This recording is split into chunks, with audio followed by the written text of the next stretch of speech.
Hello. Okay, cool. Welcome to DevKami 127. 127.0.0.1. Actually, that is actually 2 to the power of 2, 8, 2, 8, 16. 16, 32, 64. I think it's 7. I think it's 7. Yeah, this is 7 byte minus 1. So 128 mark to this one is, yeah, 2 to the power of 7 or 9. I don't remember, but it's a base 2 number. Today is April Fools as well, but we are not doing Yes, we are not planning to do pranks because we are adults. yes. I mean, I'm very close to doing it. I'm going to sell this We button. yeah we want to, I mean, prank as in yeah, let's talk about things lah. Yes. So let's get serious because, as it turns out, I have a misadventure this year. And on a slightly related note, I got cheated. I got fooled. Also, I got I got fooled by cloud computing, and that's the topic of this week. oh, audio is low. So, but before that, let's go through our events and all that before we go on. Is Man, it too loud for me? it's okay though. Yeah, because John is saying that I'm a bit low. Yeah, it's a bit on the low side, but it's okay Yeah, to me. because I'm trying not to yell, so it's a practice on my side. Yeah. So let's start the event, which actually there is some event this week actually. April, oh no, there's nothing this There's week. no event. They just bunch of research. Yeah, and we have actually Junior Dev has something on the 27th, which is not here later. We'll add that later. We have some event that is not inside, but let's go on to the next thing. So the first news, PHP Git server had to add backdoor, and there is some code being removed actually. Have to remove by the maintaining team. This is actually a big deal. This is actually a very big deal. You know how big is PHP? Yeah, There's I mean, it powers. Last I checked is that it powers around 70% yes, of the internet. and if you start a business, the I the don't know. I first don't thing know that you where this number came from. yes, but if you start a startup, if you don't have a tech team, the first thing you probably do is a WordPress site at minimum, Yeah. right? So this is a very big deal. So I think it's resolved now. Just be very careful, because be careful about your Git and all that. But in this case, it's PHP is a fat target. Yeah, and the switch over to GitHub for the code repository. Yes. How's my So volume now? oh, it's actually very good. It's actually very good. Okay.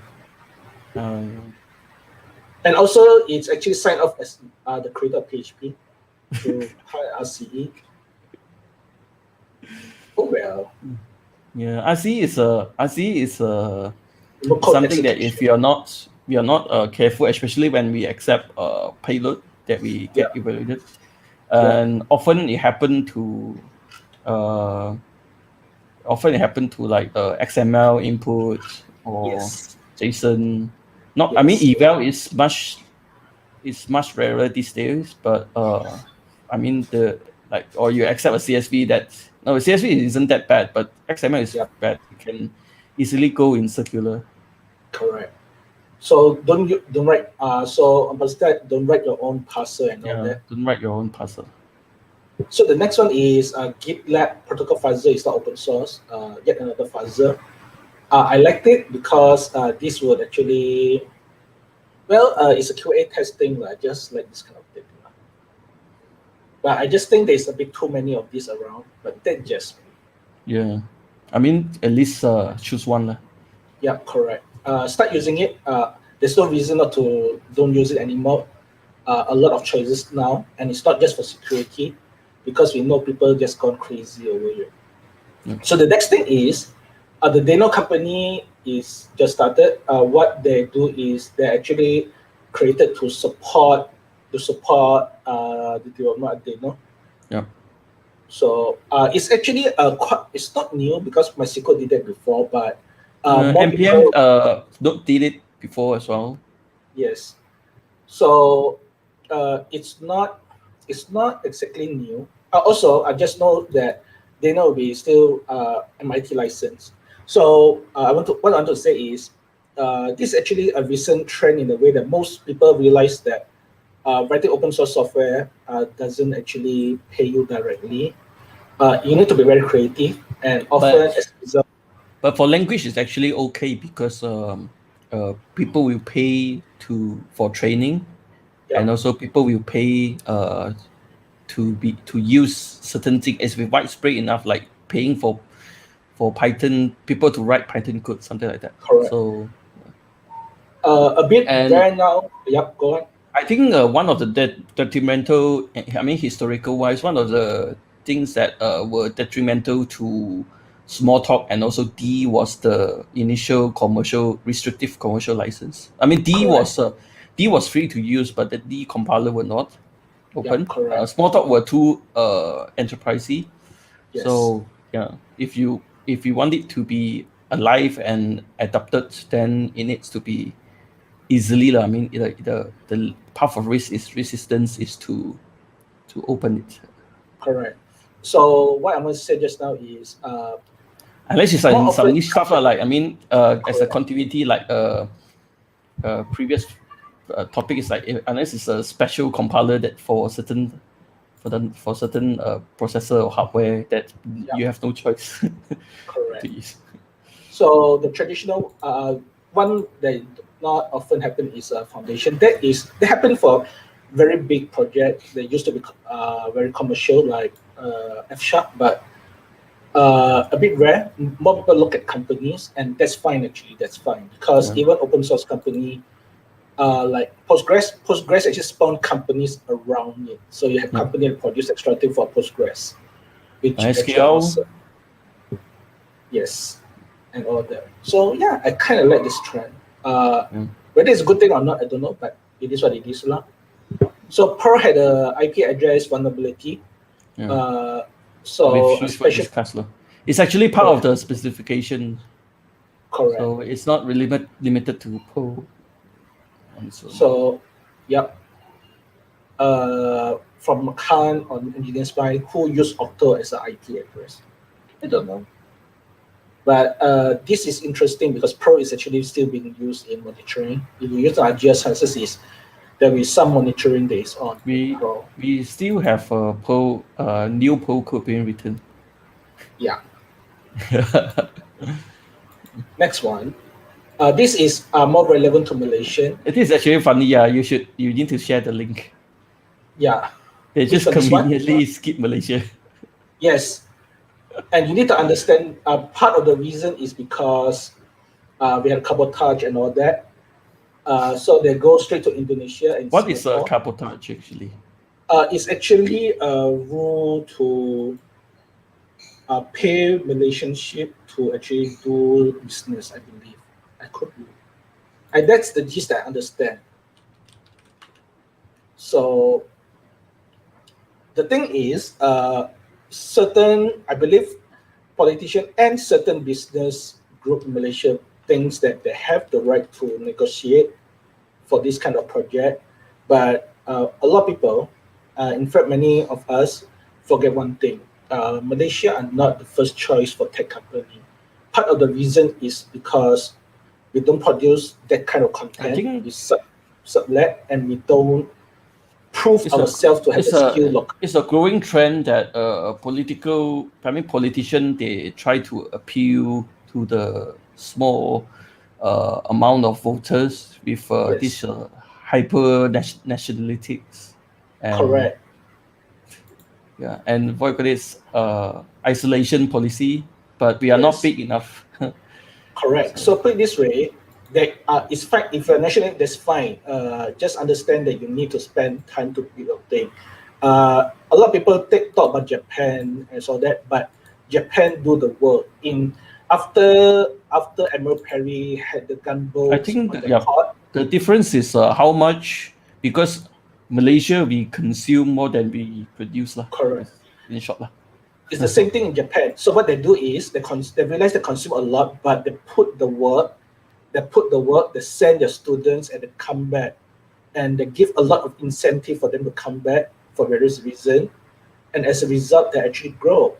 Here, we don't actually do a lot of those, right?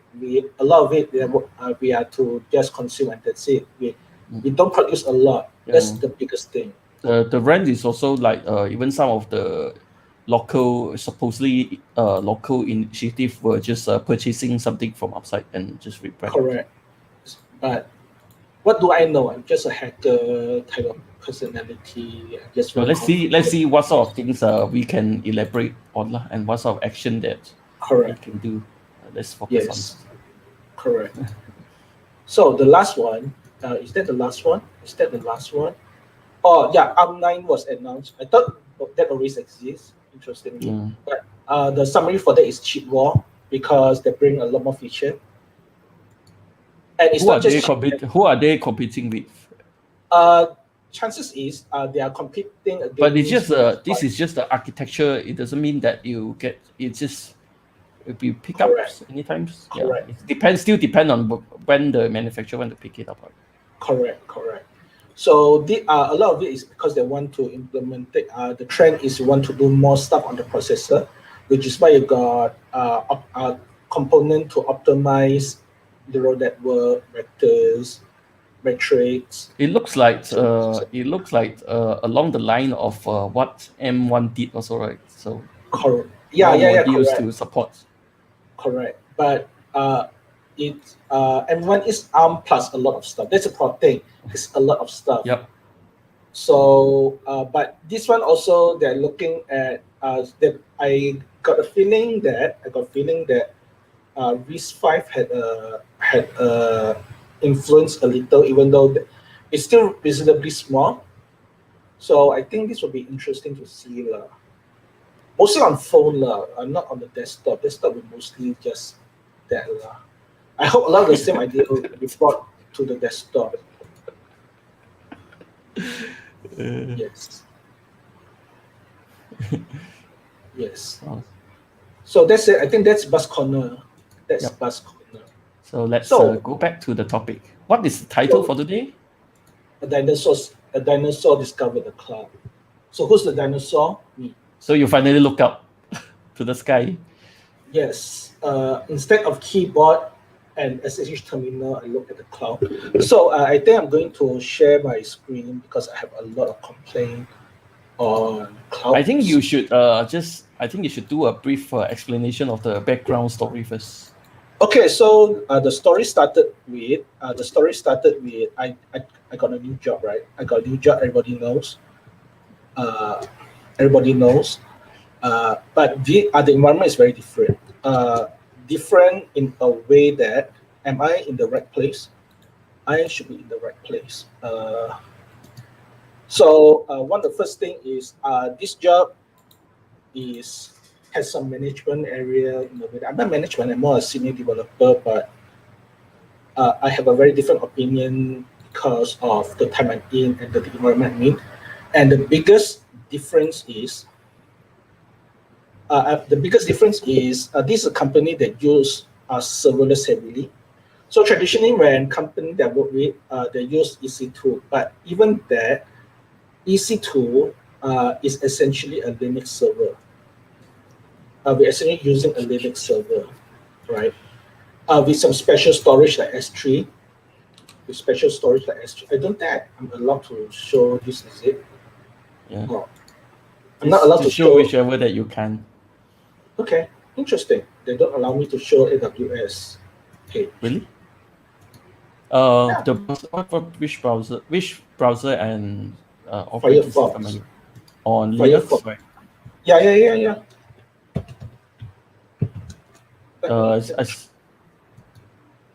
Okay, let me try this. I'm going to Google. Now you can see, right? Let me switch to. They already did. They are starting to do it already. Okay, now you can see. But that being said, this is a company that use serverless reasonably heavily, right?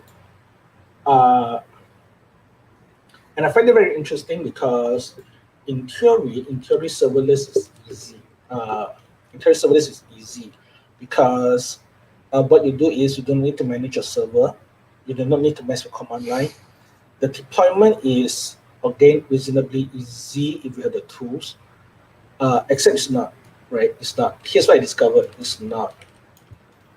You don't write infrastructure doesn't mean you don't have to worry about it. That's the first thing.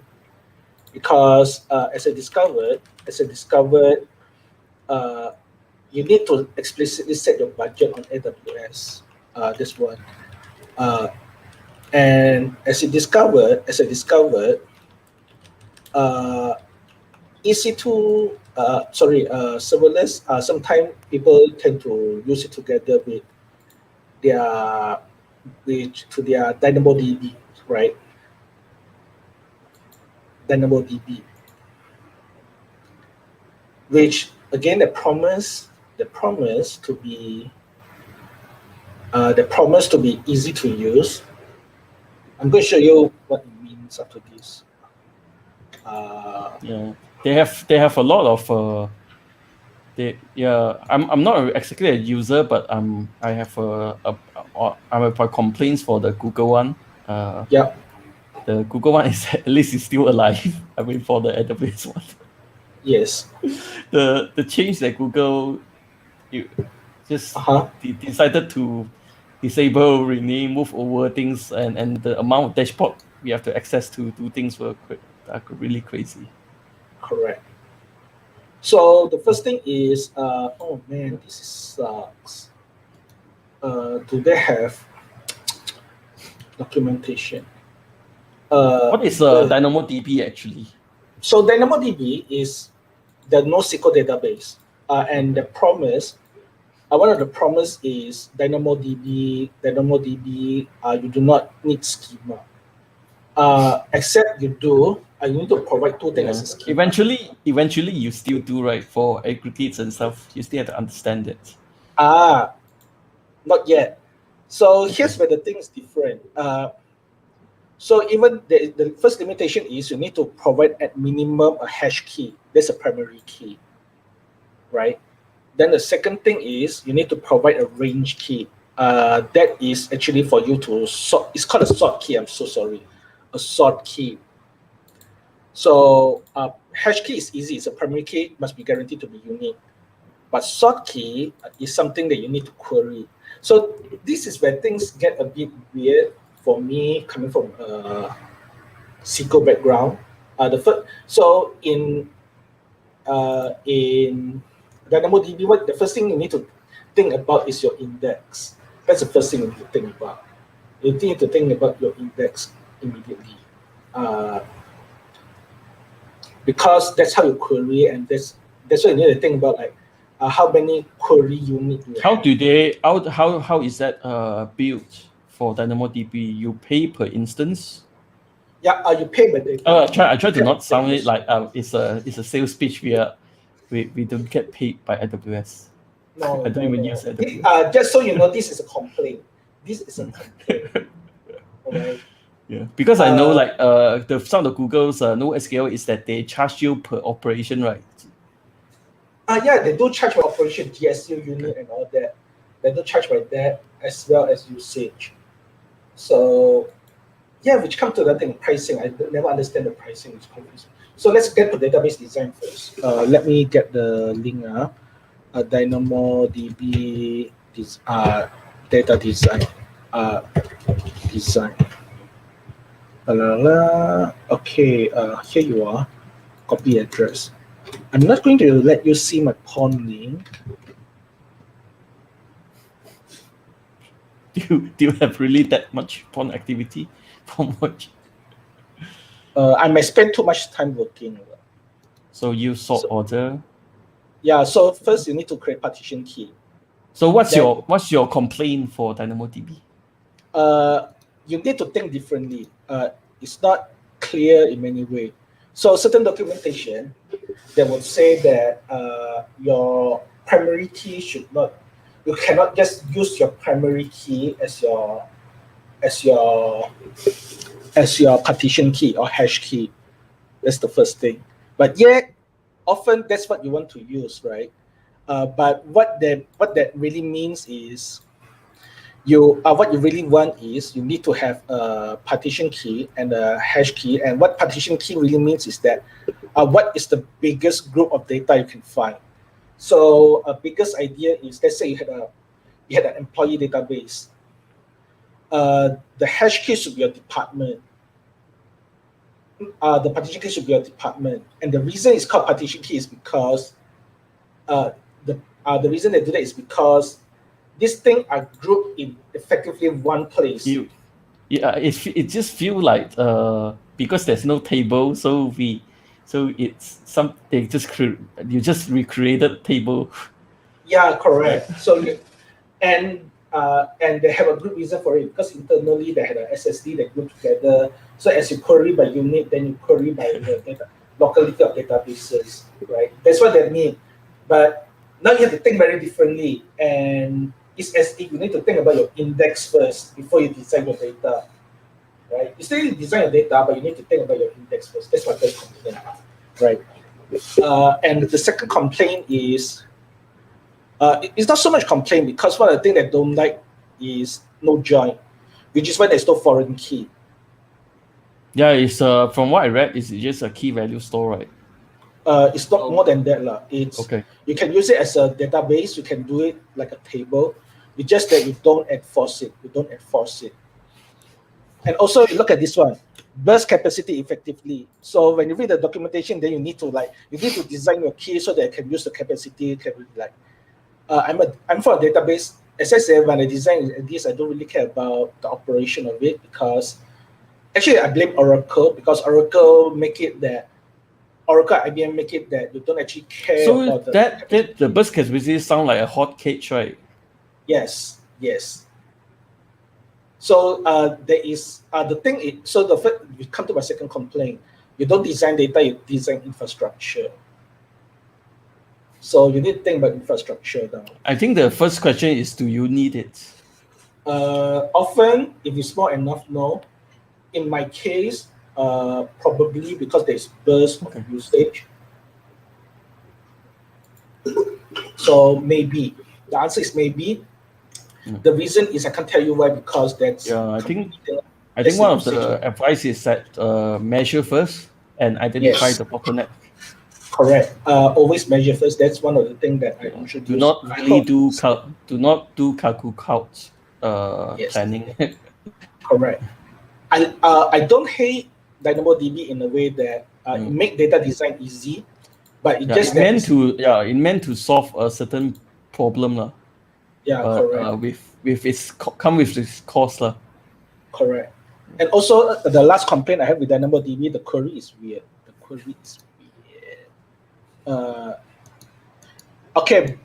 In a way that let me find query. I find it a bit. It's. I hope I have that though.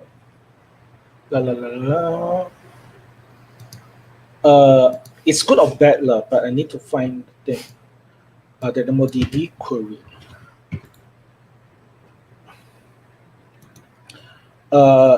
So the last complaint is the type of query that you can do. So for example, if you need to query by a range of, like, let's say you have to ask employee database, you need to search by department, then you also need to search by employee ID. Let's say you want to query, you might query that who is the first joiner, so they have an anniversary, right? Now what you should really do is you need to turn the join date into a key as well. So you need to add that before you can even query. Otherwise, you can't query. Or rather, it will be slower to do it on the query. So that's actually a real problem. It's annoying. So you got like key expression query. Where ID and this, and there's condition for it. The condition is some of this need to be like a range key before you can even query. But filter is a bit easier, but it's more expensive, for example. So for example, in a way, even though it looks like it's a SQL condition, right? The there's some key design you need to think about. So it's not so. It's a bit annoying if you have that kind of problem, lah. So that's my last complaint with DynamoDB. So yeah. So that's complaint number one. Then my complaint number two is, before you go there, before you can use this, you need to set up your IAM, right? You need to set up your IAM. Your IAM is, let's put it this way, it's a bit interesting. Should I show this? No, what? This is my sandbox, I don't care.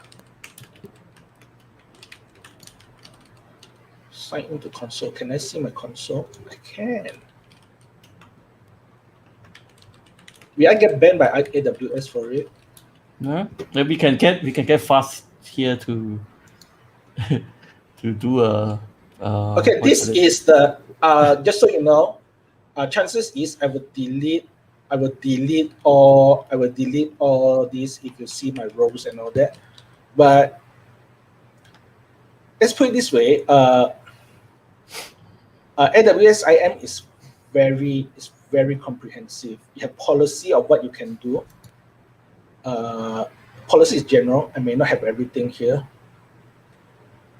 So, for example, you have, oh my goodness, a lot of policy. You need to decide what you can or cannot do, right?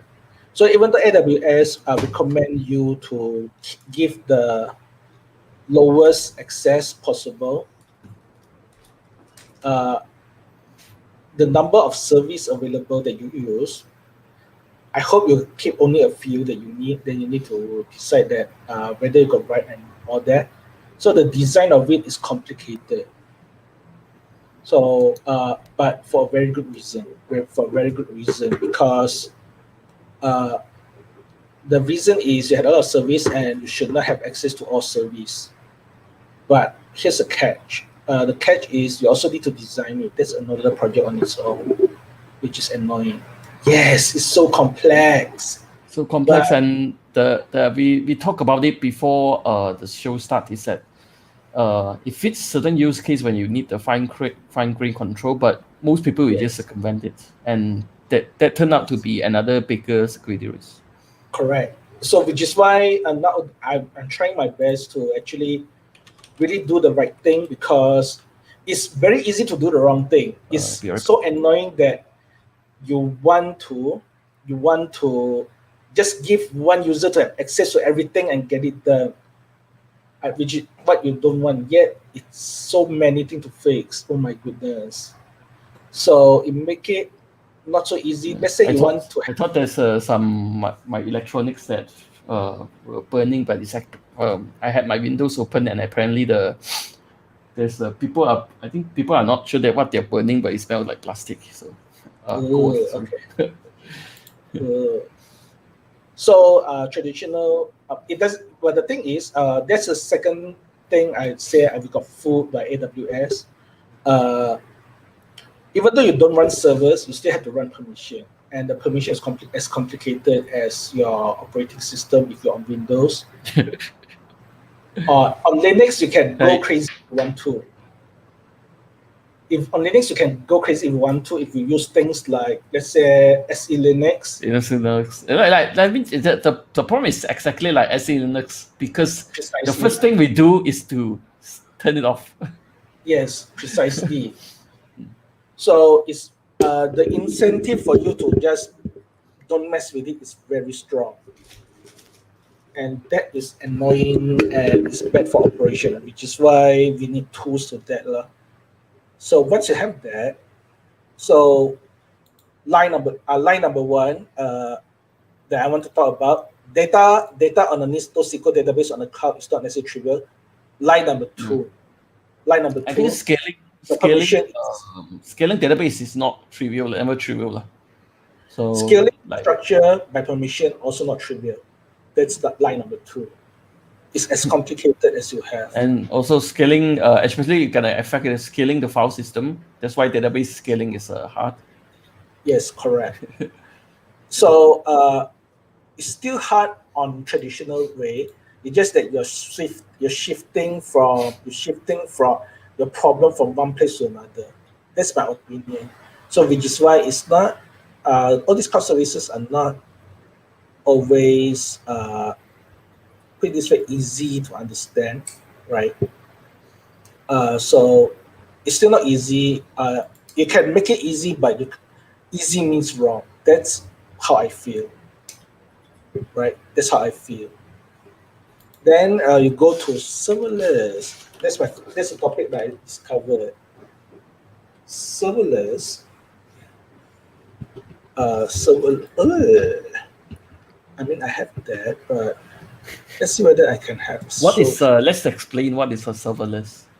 Okay, what that really means for serverless means you don't have to manage a server. But in practice, what they really do is also you don't have to write a HTTP server or TCP listener. Oh, that's another story. Is yet another story, yet another thing. Let's go to that later. I don't have that. What I'm showing here is actually blah blah blah. I hope to show the documentation. But serverless is what that means is you can effectively, the abstraction for Lambda is you only write function that you need. Yeah. So it's like CGI, right? Correct, right? We go back to CGI. Except it's isolated. This is genuinely isolated, which is awesome. I mean that is like the server, more like a PaaS, a platform as a service that allows you to only upload one CGI file. Correct.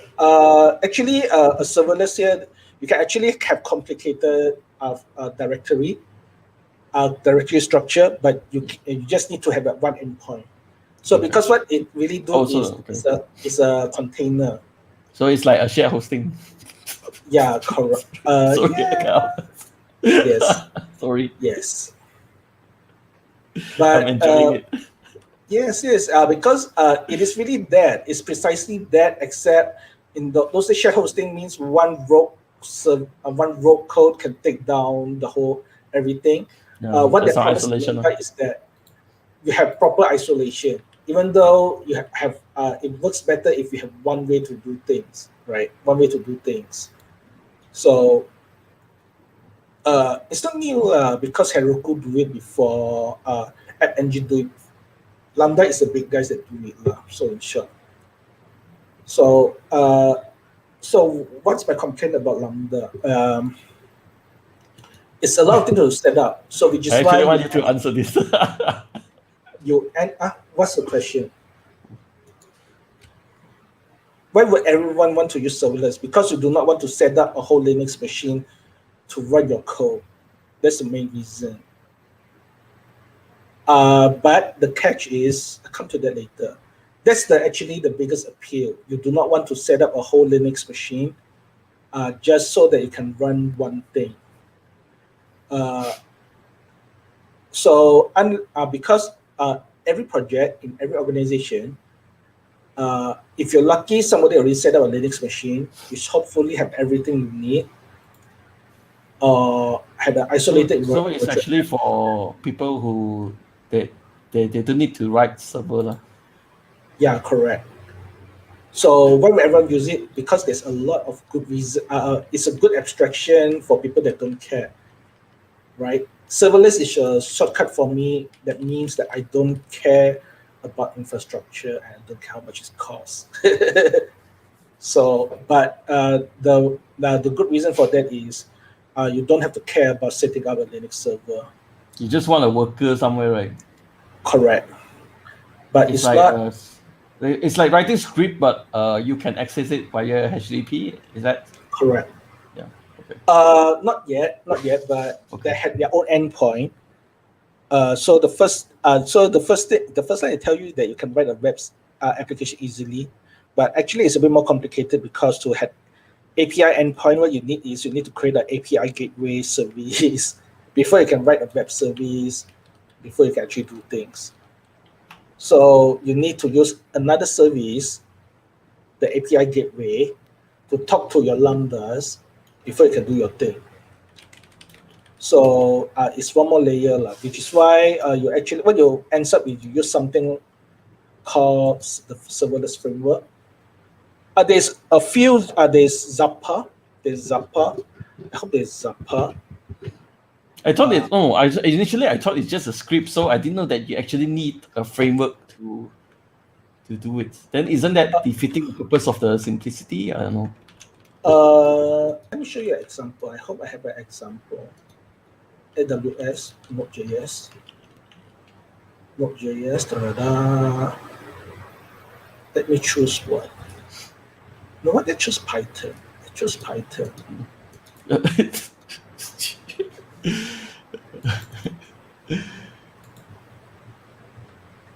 Okay, I have a work thing, but I cannot show you my work thing. But I have a GitHub thing. So the first thing is this relevant. So first is in theory, if you had a very simple function, then this is the only thing you need to configure. You only need to tell them the function, then you need to tell them the HTTP to get, and what's the method. This is actually the thing that you set up on your HTTP gateway. But the serverless framework is set up for you because otherwise you'll be taking a lot of stuff. So that's one. I try to find a better example.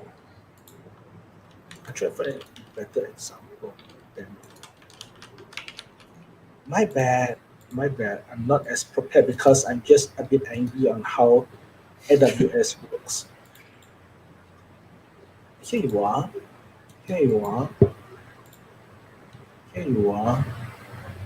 I hope.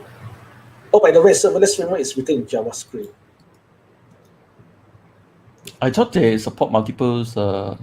Yeah, they do. But these guys originally, this service originally mostly for Node.js.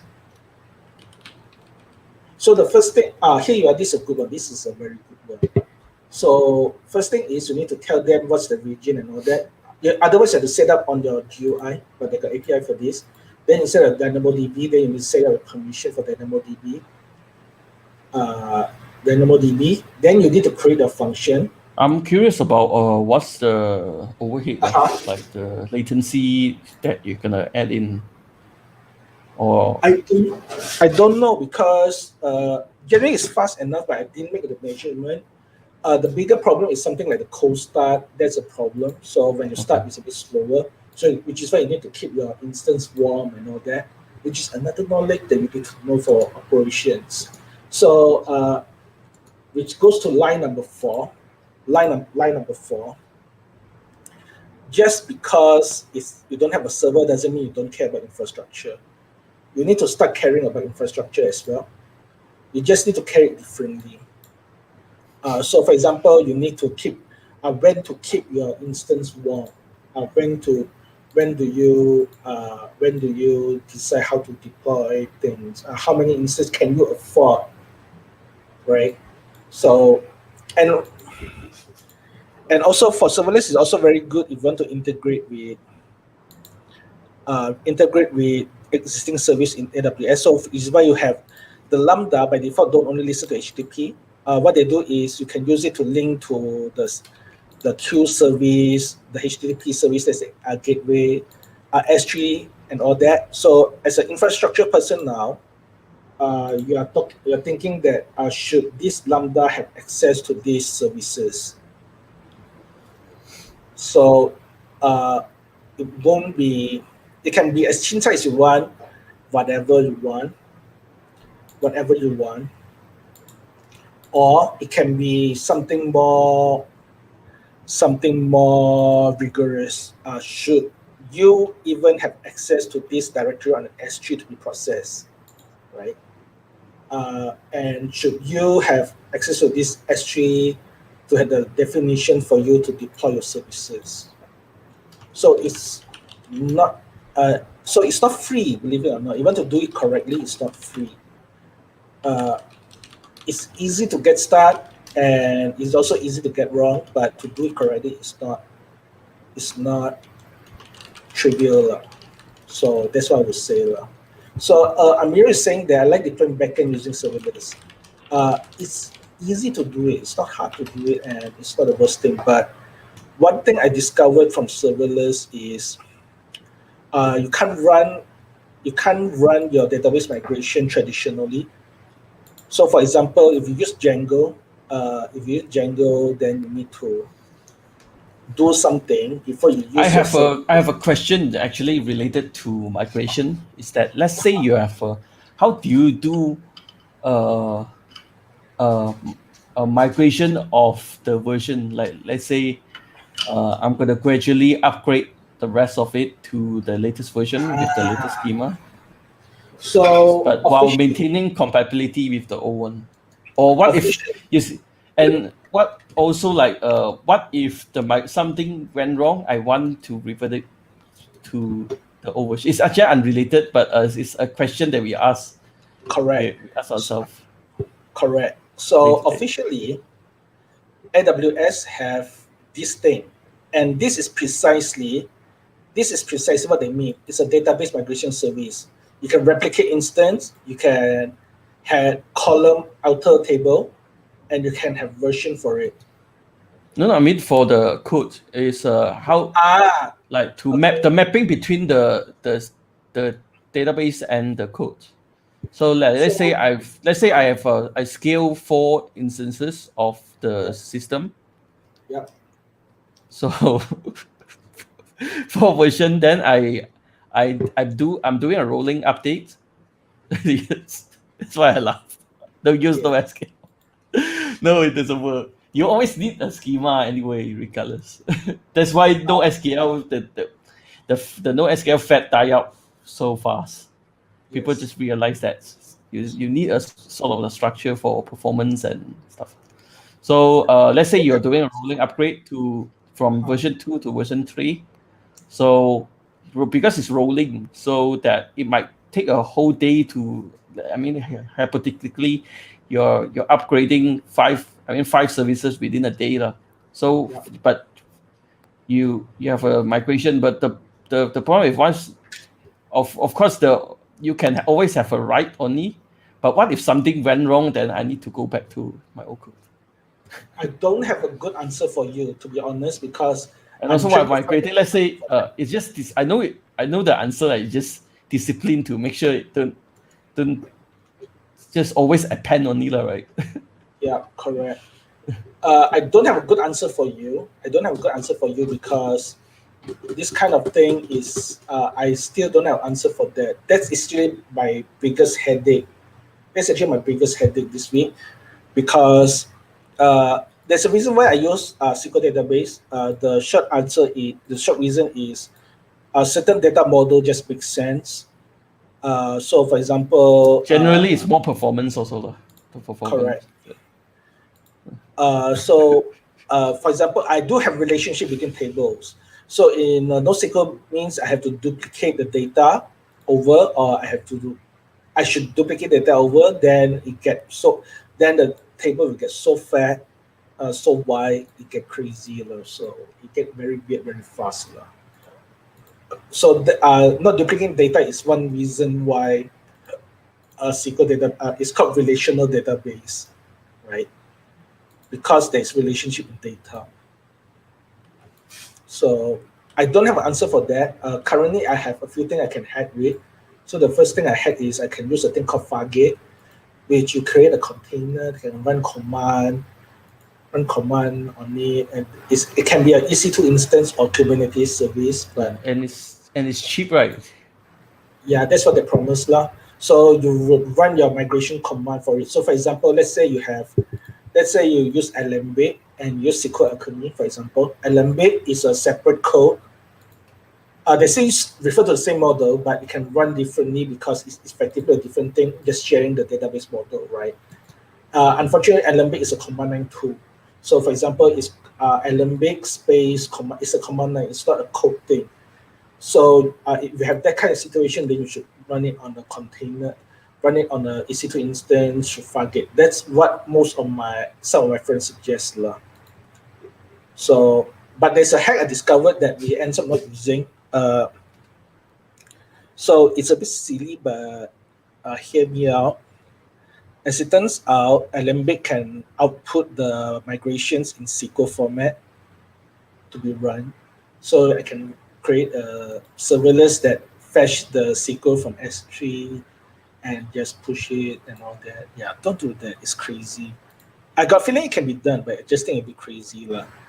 And it's not as crazy. It's okay, but it's probably not that bad. It just feels weird to me. So either way, if you use serverless, you should, as Amiru said, use NoSQL. Don't forget about the relational database. Except then you have to prepare to really do it their way and hopefully migrate the whole idea of the data model out. I hope you don't have complicated data model.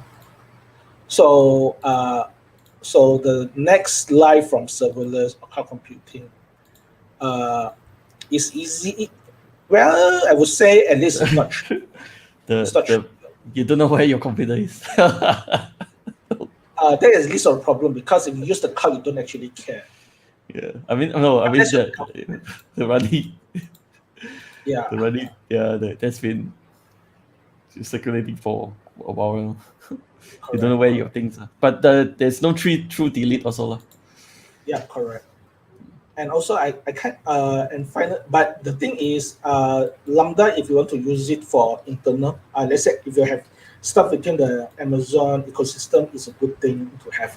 But if you only live in the Amazon ecosystem, it's easy to consume services within AWS. Correct. And that's why it's a monopoly. So it's like Hotel California for geek, right? It's Hotel California for geeks. So yeah, but it's also a bit expensive. Just to be careful. And no, I'm serious, and you're not wrong. It may sound funny. The point of cloud computing is that you don't care. You don't care until they charge your credit card. And it's the same for serverless. It's convenient until they charge your credit card. So also, if you want to use serverless framework, I highly recommend it. Let me show you some of the code. I hope they have the code here though. The handler is actually very easy. You don't even need a web framework. You only need event and you need to output JSON dictionary, and that's about it. You do not need. So in theory, the serverless, the Lambda model. I can see the appeal. It limits the vector that somebody can screw up. Yeah, correct.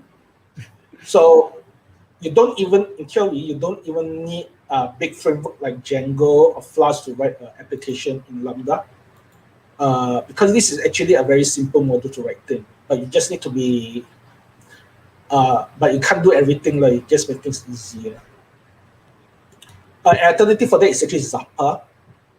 If you work on Python, you have to migrate. You have an existing Django application or Flask application, you can use this.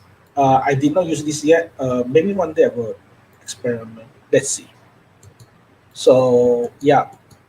That's my complaint. I don't know. There's update 2 months back. There's Zappa. I found that there's update 2 months back. Let's see. Let me go to the home page.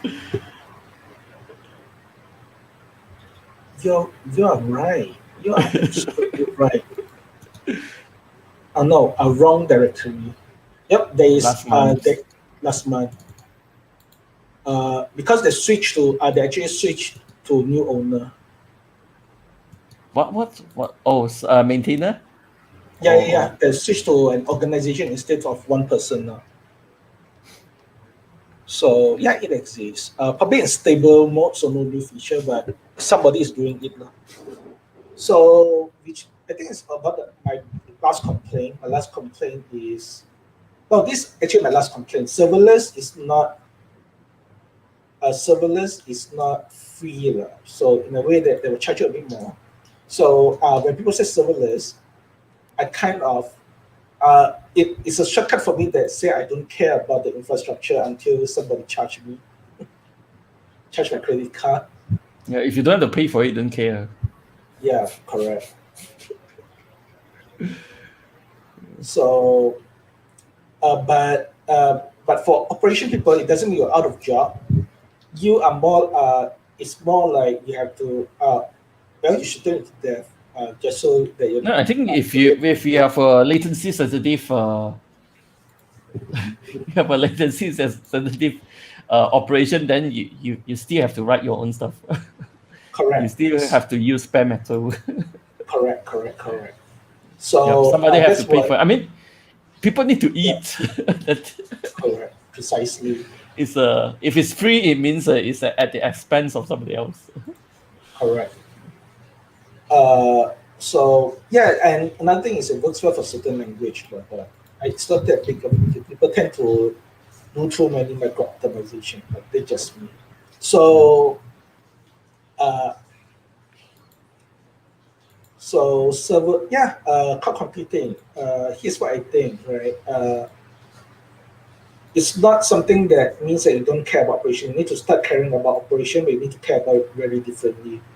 So you need to care about who have I access think to what. regardless, we always need to know about operation because in order to, Yes, especially when you write codes, the complexity, everything needs to be counted in because that will affect the time to execute. Even if it's lambda, it will affect the performance, right? The time to correct, the execution, right? correct. And also for Lambda, it also just because they got a lot of servers that can run all sort of thing, it doesn't mean that you don't need to care about your algorithms. That's where your computer science fundamental is awesome. So don't use stupid algorithm in your code. Uh, Optimize it as well as you can because now your big O have direct correlation with the cost of the lambda that is running. So you as an operation person, you now worry about cost more than up or down. That's the first one. Because it's very easy to overcharge. Just know that. And but your job are mostly the same. Operation person job is mostly the same. You still need to plan your permissions, your group. You still need to plan about that. You still need to plan who have access to what. That didn't change. Whether something should be used, that didn't change. What kind of tools used in the team, that didn't change. But you don't have to worry about uptime, but you do have to worry about cost. Even though uptime is something you have to worry about because sometimes when the developer has some new but a crash thing, so yeah, in a way you will worry about your uptime very differently. That will so yeah, uh, cloud computing is not as trivial. It's not. It's something to, but and it's mostly just problem to handle. So yeah, but I think it's still fun to work with. Just that it's hard to get things right. So yes, I mean, if somebody pay for it, it's actually very appealing. As in, correct. you actually do a lot less work. Yeah. If you know I what mean, you're for the doing, usual operation, lah. yes. Uh, yes. In fact, Yeah. if I you mean, have, mhm, yeah, that's why we run things in our office as well.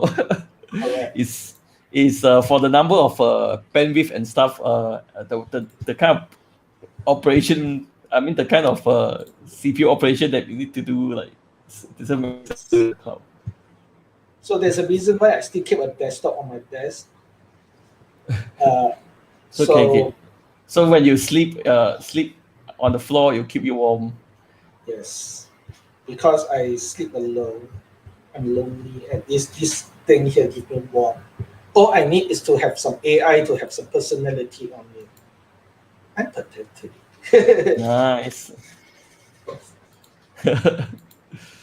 So that being said, that's my opinion. But I next week, any question you guys have? No, I still think on-prem is cheap if you can do it. In fact, it's possible to run reasonably heavy It's actually operation on, it's let's say, a line node and it's still actually cheap. not cheap to scale. Yes, correct, In a no, but I mean, as in you have to hire the right person lah, correct. or you have to do it lah. I mean, Correct. yeah, it's not cheap that way lah. But if we can, Yeah. we pay, yeah, that I mean that lah. And also, if you do have to work on serverless You have to storage, watch. Did you watch her? it's on Netflix. Streaming? No, it's on my list. It's something I procrastinate for 2 years. I think it's on Netflix, right? Yeah. That's why I've been procrastinating for 2 years, because it's on Netflix for 2 years. Actually, that depends. That depends. Actually, that depends on your. That depends on the demography. If you're on somebody that is more privacy concerned, or somebody that is into cryptos, very likely to be self-hosted, because it's about distribution. It's Or you centralization. process a lot of data. Yeah, correct. It doesn't make sense to store and also to do the processing.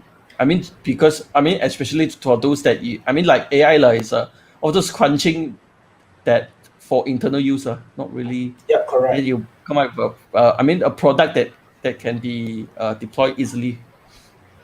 So even though AWS and other services always say that certain traditional organization is inside, and those organizations have heavy compute, for example, banking and all that, those are likely to be they may have a deal and all that. So it's a different ballgame than us, business wise. You get a volume pricing as well. Correct. So it's very different. Yeah. So that's why I'm talking about the future is not necessarily I can see like a lot of the younger developers, they jump straight to cloud instead of correct. from my experience. It's there's very little that unless you're a geeky person that use Linux as your daily driver, then most likely you know how to use it. But I think I hope serverless. But I hope the thing is, I hope the foundation, even though it's convenient, also still have to pick it up. At least we know what happened. Correct. I hope that we can understand the complexity underneath.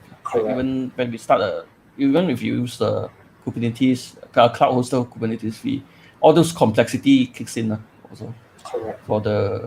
Also when networking and those things. At least the foundation, the foundation needs to be right. Yes, I don't want to be the old man that's shouting at clouds and whatever. Yeah, I don't mind. It's just if somebody pay for it, I don't mind. That's old man shouting at clouds. Yes. Also, serverless means you understand a bit old more, because don't go crazy. So next week I might cover my misadventure of setting up a dev environment on Windows. You got a new laptop, right? Yeah. I decide to put Windows on it instead of.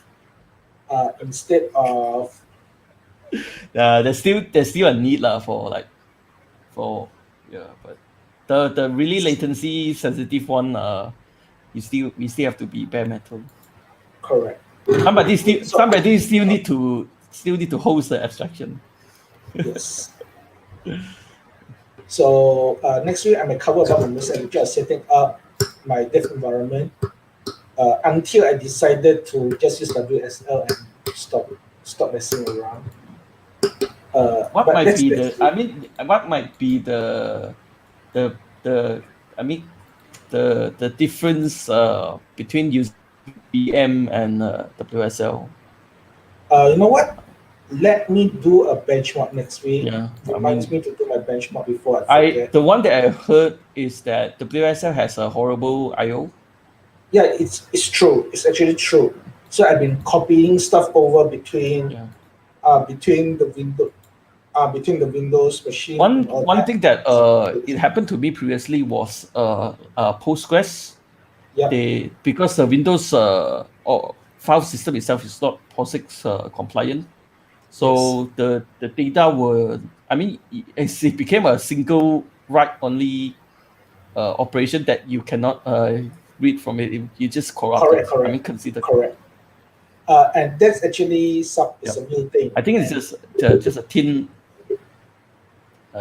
one. I don't know. I'm not sure what's the difference. But as well, like why don't I mean the question will be why don't you just use a VM?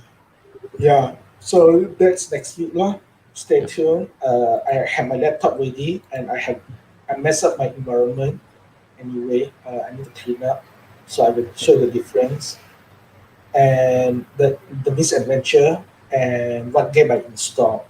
And So why? that's I mean, I don't know. And what makes you suddenly install use Windows operating because system? because the for the laptop to reach between the week instead of 3 weeks to 10 weeks, I opt for a machine that have pretty good spec. But pre-installed. With Windows Pro, that's the most important one, and that's the important. That's the expensive Windows. So why not? Why not? Okay. And I also So had that's the unfortunate one. Yeah. That you get penalized for because you have it's a special order, right? If you want a Linux. Yeah. installed. Correct. I don't think there's an option for you to ask for it as well. So you need to really figure out how to make a deal. I think it's only happened in a certain country that you Yeah, can order the Linux version. Yes. So, but either way, I know how to build a dev environment on Windows. It's not my first one. It's just that certain new thing that I discovered may not work as well. Yeah. And that's next week. So with that said, I think we should say goodbye. Yeah, bye, folks. Oh yeah, but before I forget, Tristan is busy, so Yeah, I've been a bit just freeloading this thing, but hopefully the it'll get better and we'll start working with content together instead of just right now Swimming been holding the fort. We are just here as a panel. Yes. So I think we should say goodbye now. Yeah, bye. So ciao. Good night. Have a good week. Yes. Ahead.